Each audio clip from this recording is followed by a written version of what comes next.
Good evening everybody. आज हम लोग टॉपिक लिए हैं electric field due to a uniformly charge ring. Topic तो छोटा ही है लेकिन बहुत इम्पोर्टेंट है, एग्जाम वगैरह में आता है। तो देखिए, मान लीजिए एक सर्कुलर रिंग है जिसका रेडियस r है और इस पर आपको Q चार्ज, जो टोटल चार्ज Q है, वो यूनिफॉर्मली डिस्ट्रीब्यूटेड है। अब हम इस रिंग के एक्सिस पर एक पॉइंट P लेते हैं जहां हम इलेक्ट्रिक फील्ड पूरे चार्ज Q जो डिस्ट्रीब्यूटेड है उसके कारण पॉइंट P पर हम इलेक्ट्रिक फील्ड निकालना चाहते हैं। तो ऐसा रिंग का तो हमारे पास कोई फार्मूला नहीं है, हमारे पास तो पॉइंट चार्ज का फार्मूला है इलेक्ट्रिक फील्ड निकालने का। तो इसको पॉइंट चार्ज में बदल देते हैं। मान लीजिए dq भाग में बांट दीजिए, यानी हर एक dl लेंथ पर, पूरा लेंथ हुआ मान लीजिए L 2πr, तो एक dl लेंथ पर मान लीजिए dq चार्ज है, डिफरेंशियल चार्ज, और इसका जो है p से डिस्टेंस हो जाएगा x square plus r square root over. अच्छा, इसके कारण इलेक्ट्रिक फील्ड क्या होगा? प्लस चार्ज है तो इस डायरेक्शन में, इसीलिए डी हमने दिखाया है इस डायरेक्शन में। इस डी को दो पार्ट में तोड़ दीजिए, along the axis and perpendicular to the axis.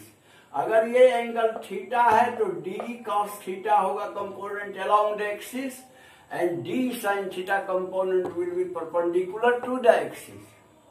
अच्छा, ये तो ठीक रहा। तो d का वैल्यू कितना होगा? तो d will be, dq charge के कारण इतना डिस्टेंस पर पॉइंट P है, तो d का वैल्यू होगा 1/4πε0। अब ये पॉइंट चार्ज बन गया dq बटे r square plus x square. Root over हट जाएगा क्योंकि ये root over square distance square होता है, तो ये रहा। अच्छा, लेकिन सबसे इंपॉर्टेंट बात यह है कि इस पॉइंट का dl लेंथ का या dq चार्ज का अपोजिट में भी dq ही चार्ज है। हर एक पॉइंट का रिंग पर एक अपोजिट पॉइंट है, जैसे यहाँ का है यहाँ, यहाँ का यहाँ, यहाँ का यहाँ, सब जगह अपोजिट पॉइंट है, ये दिमाग में रखिए। तो इसके डायमेट्रिकली अपोजिट अगर हम इस जगह dl लेंथ पर dq लें तो उसका डिस्टेंस तो वही रहेगा। इलेक्ट्रिक फील्ड इस डायरेक्शन में थीटा एंगल बनाते हुए रहेगा, और उसको भी अगर हम रिजॉल्व करें, दो पार्ट में तोड़ दें, दो कंपोनेंट में, तो इधर होगा कॉस थीटा, कभी भी एंगल थीटा होगा कॉस थीटा, और इधर होगा डी साइन थीटा। तो आप देख रहे हैं कि डी कॉस थीटा कंपोनेंट ही ऐड कर रहा है।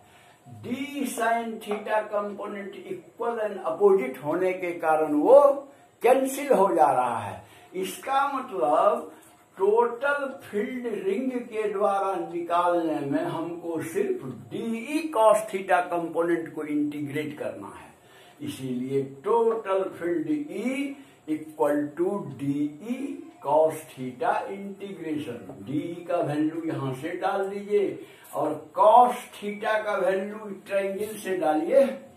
Cos theta equal to x divided by root over r square plus x square, और इसको जो है आप मिला दीजिए ये दोनों को, तो पावर 3/2 हो जाएगा, और इंटीग्रेशन 1/4πε0 x dq बाय इतना हो जाएगा। अब जो इसमें कांस्टेंट है उसको निकाल लीजिए। आप तो कांस्टेंट आप जानते ही हैं, बदलेगा नहीं। एक्स भी कांस्टेंट है क्योंकि हर एक एलिमेंटल चार्ज के लिए x x का डिस्टेंस बदलने नहीं जा रहा है पॉइंट P के लिए, वही रहेगा, इसलिए r भी कांस्टेंट और x भी कांस्टेंट। तो इसका माना rx सबको आप निकाल लीजिए बाहर, जो है बच गया ओनली dq। dq का इंटीग्रेशन टोटल q, इसलिए आपको फार्मूला बन गया E इक्वल टू 1/4πε0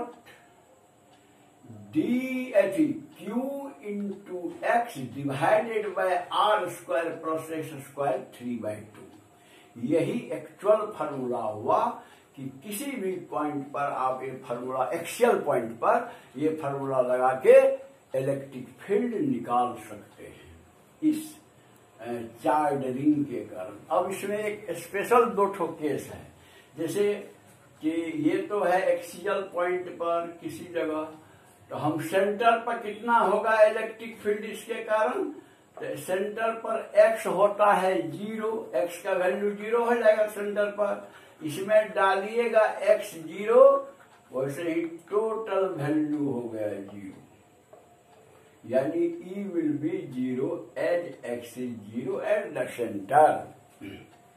दूसरा है अगर x बहुत बड़ा हो r से, कहने का मतलब एक्सियल पॉइंट पर पॉइंट P बहुत दूर हो, बहुत दूर, माने if x is much greater than r, कहने का मतलब तब क्या होता है, तब देखिए ये टर्म जो है क्या हो जाता है, डिनोमिनेटर वाला ये term r square plus x square whole to the power 3/2 जो होगा वो अप्रोक्सीमेटली x क्यू हो जाएगा, क्योंकि x के रेस्पेक्ट में r को आप 0 मानिए, तो x square to the power 3/2 यानी x क्यू, और x क्यू ई हो गया नीचे में टोटल करीब करीब x क्यू, तो x में x क्यू कट के नीचे x स्क्वायर हो जाएगा, यानी finally E will be equal to 1/4πε0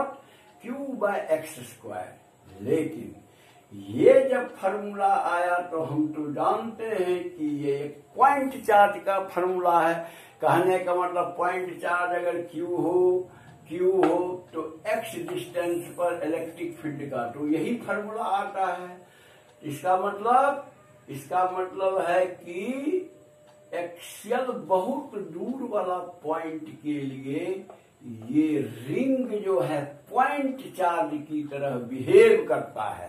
point charge कहाँ पर रहेगा, तो सेंटर पर, यानी टोटल चार्ज Q जो है O पर आप मान के कैलकुलेट सीधा कर सकते हैं, लेकिन उस केस में x बहुत बड़ा होना चाहिए, यानी पॉइंट P बहुत दूर होना चाहिए, तब पूरे रिंग एक पॉइंट चार्ज की तरह बिहेव करेगा at the centre of the ring.